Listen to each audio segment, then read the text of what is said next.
Hello, welcome back to the channel once again. I know it's been a long time since I made the last video, and I've been kind of busy here and there, having to do this and that. Well, you eventually lose touch in one way or another, and it feels like a lot of work to get back on. Well, that's what happened. Anyway, today I wanted to discuss a poem. It's called Stopping by Woods on a Snowy Evening. It's by Robert Frost. Like, most of us know this, right? Most of us at least know the title of the poem, if not the entire poem. And recently, I kind of had this like in the back of my head, was like, I need to read this poem again. And we all have read this at some point in our life. Shit. Too much noise. Well, anyway, what was I saying? That, yeah, at some point of life, at some point of time in our life, we've all, kind of come across this poem.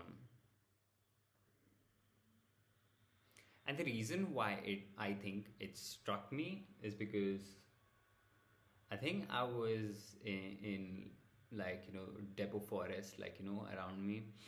And I was just like, quietly sitting there, and suddenly my phone rang.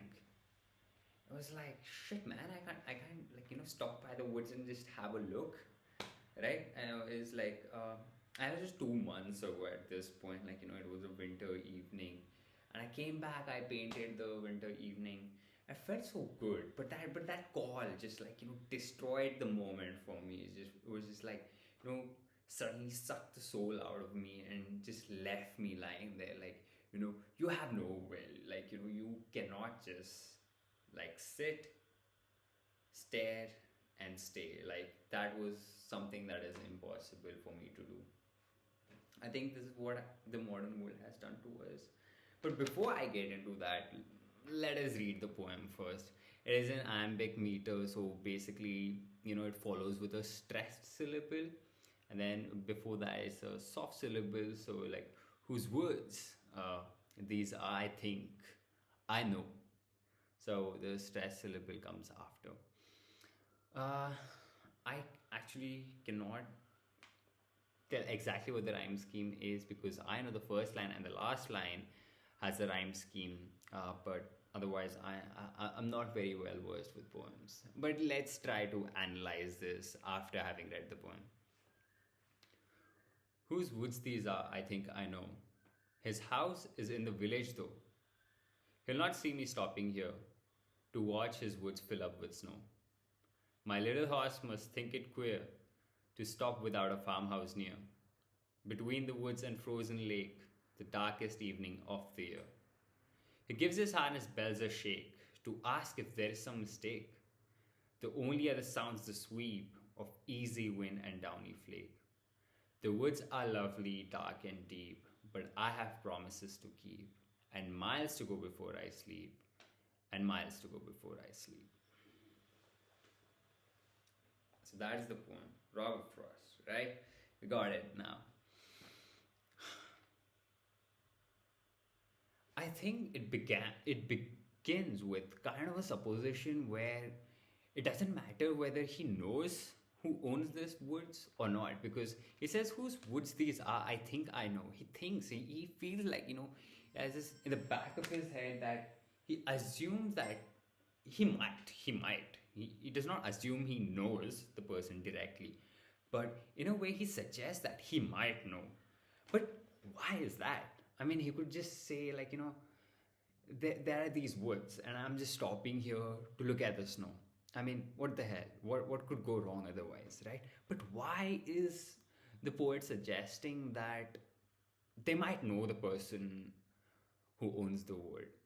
Does that mean that if he knows the person, he will allow him? Or is he in a confusion that the person... Ah, shit, this is what I'm talking about. You see, a person cannot just sit and do the thing he wants to, because this constant annoyance of something in the background, and, like, people are calling you, people are texting you, there's notifications, 1,000 notifications every day. It just feels like, ah, shit, but now I might have to take this phone call, so I'll see you back again. So I'll just pick it back from where we left, I guess. So what I was saying was that whether the poet is in a confusion, whether it does not matter whether he knows or he doesn't know the owner, the person who owns the woods, because either way, I think in the back of his head he thinks that he's kind of not on the right path, or like he's uh, kind of at a place where it feels like, ah, shit, maybe I'm not doing the right thing. Like, it's in the back of his head.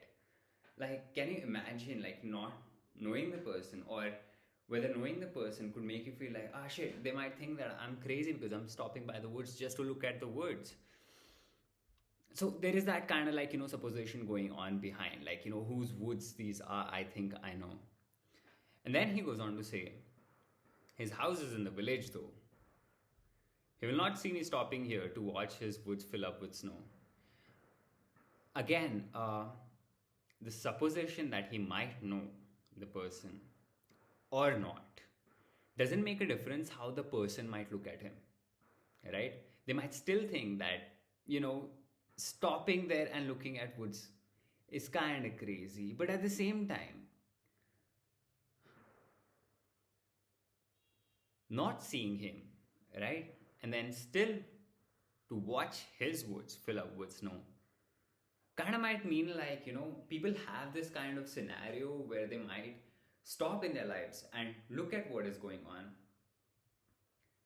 But in this case, right, he's the one.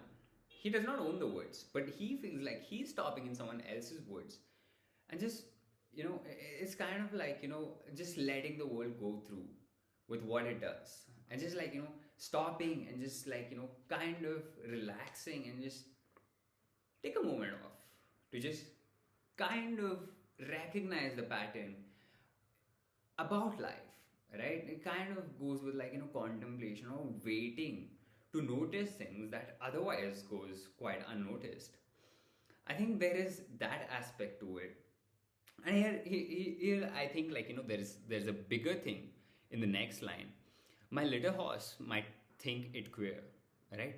He's again supposing that his horse might kind of think it's weird for this person to just stop, right? To stop without a farmhouse near.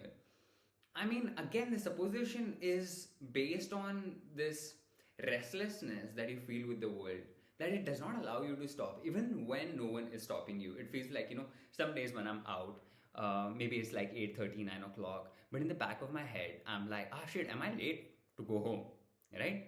Why hasn't my mother called me yet? Like, I have this weird feeling where I'm like, ah, shit, why hasn't anyone called me yet? Like, there's this constant fear of being somewhere, right? Having to be somewhere. Like, you cannot just have that moment for yourself. Like, that is what I think the poet is going through right here. I feel like, he thinks and he feels that he simply cannot have a moment for himself. Like, it's just constant, botheration in the back of his head, where it feels like, ah, shit, have I forgotten something, right? Have I, lost in something? I mean, do I have to go back? Can I wait here for a little while? But again, he puts the supposition that his horse might think it queer because he knows how the society works and he knows all the botheration of the world and how it constantly keeps you on the grind. Like, you just gotta keep doing these things and like just do it till eventually one day you're just dead, right? The next line, between the woods and frozen lake, the darkest evening of the year. The darkest evening of the year. So maybe no one might see him watching the woods, right? There is that case to be made. Whether the poet can actually be seen looking at the woods or not. Well, I guess I'm, going a little over my head to assume this, but I still feel like, if he cannot be seen and yet he feels like, ah, shit, why am I doing this? Like, is society going to be okay with me just stopping and relaxing for a while? And like, he's already supposed that he's already assumed that his horse might think it queer. Again, might, right? Might. He does not know whether that's the case or not. Might. I think, whose woods these are. Like, And that's the same thing again. He's kind of having this thing in the back of his head where it feels like, I think, like, just like, having this diversion on the path that he's on feels like, you're up to no good or something like that. Like, when you feel like, you're not doing anything. I have that, like, if you're not being productive all the time, right? Suddenly, like, you have a moment for yourself and suddenly, like, this is what I'm supposed to be doing. Like, am I supposed to chill out? Like, that does not feel right in the back of our heads. And that's why we're like, always anxious about something. Well, the next line, well, kind of, what can you say? It just validates his anxiousness, right? He gives his harness bells a shake, to ask if there is some mistake. So, horse, yes, the horse does think it's kind of weird and kind of like, taking a diversion where you actually shouldn't. There is that case. But then again, like, he also again comes back to the isolation of that place between the only other sounds the sweep of easy wind and downy flake, right? So there is nothing else going on around, and this is a moment where you can be isolated for a moment and not care about what the world is thinking. But yet again, there is this thing in the back of his head, right? The woods are lovely, dark and deep, but I have promises to keep, and miles to go before I sleep, and miles to go before I sleep. This is again this constant botheration. But I've heard, couple of opinions on the internet that, like, this might be about some kind of suicide, which Robert Frost himself declined. Like, he said that this is not about death whatsoever. But I think it's an interesting case to be made. The woods are lovely, dark and deep. If he dies there, no one might actually notice for a couple of days. He might get buried under the snow. But of course, there is the horse, so someone might assume that someone might be dead. But then again, this constant restlessness. But I have promises to keep and miles to go before I sleep. I think the expectation is on, like, two sides. Like, this is the same coin, but it has two sides. One is where it might be work, or it might be some obligations that he has to go back to. And it feels like, man, like, I can't have a day for myself or something like that. And I need a day off. I need this moment for myself. Uh, and there is this another flip side of that same coin where it's like, I cannot die today. I mean, like, I have children at home. I might have a wife at home. Like, I have family, friends to go back to. That is another case to be made.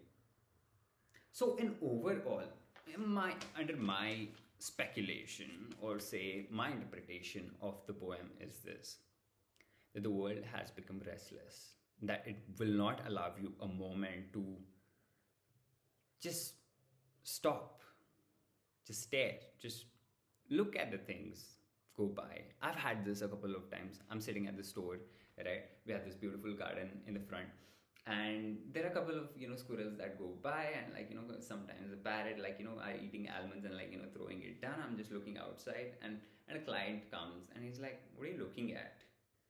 I'm like, I'm just looking outside. Like, what do you mean, what am I looking at? Because somewhere in our society, it has become quite a prominent thing to be doing something even when you're not doing something, right? So you have to have your phone on you all of the time, because otherwise people might think it weird. Like, what the hell is wrong with this guy? Like, why isn't he on his phone?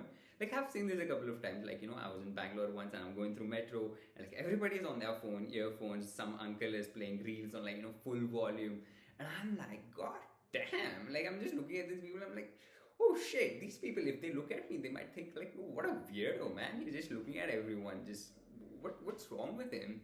And I've had that. And I've had this realization that it has been so normalized to look at your phone, right? Even, like, in the busiest road, or, like, busiest place, and, like, you just have to be. Are you in a line? Look at your phone. Are you sitting alone by yourself? Look at your phone. I mean, otherwise people might think, oh, what? Is he loco? What's he doing? Like, I think there's that whole thing lost there, where you have time to think, time to contemplate, time to just sit by yourself and understand what you're doing, and like, why you're doing it. Like, otherwise it's just like, you're just kind of, in auto mode, like, you're just doing things because it's just been told to you or the world tells you to do. So that's why you're always on the grind and feels like you don't have time for yourself. Well, I think that is the case, and I think that is my, final interpretation of the poem. Aside from the death part, and apart from, like, having to go back to your loved ones, I think that is what he means. The modern world has created this scenario, and I think it should be the case that we stop for a while. We stop, we look around, reconfigure, reconsider our decisions, reconsider our routine, and like, be not on autopilot all the time, right? Just take a moment off, dude. Like, go walk, go on a bicycle ride. Like, everything feels like it has to be so fast, right? You're sending an email, it has to be fast. Sending a message, it has to be fast. I mean, it is fast. I mean, why can't you just stop, write a letters one day, right? You take, it has much more, power, right? It has much more beauty, it has much more thought process behind it. Like, you just send, like, a person, hey, what's up, man? Like, I haven't seen you in a while. Send a letter instead, right? Or do something else, like, go meet up people. But this whole speed of the world kind of seems pointless to me, and I think this is what that this poem means. Stopping by the woods on a snowy evening. Is that nice? Stopping by the woods on a snowy evening. Yeah. So I know it's been a long time. So thank you for watching. I'll get back on another video hopefully soon. Right? All right. Bye bye.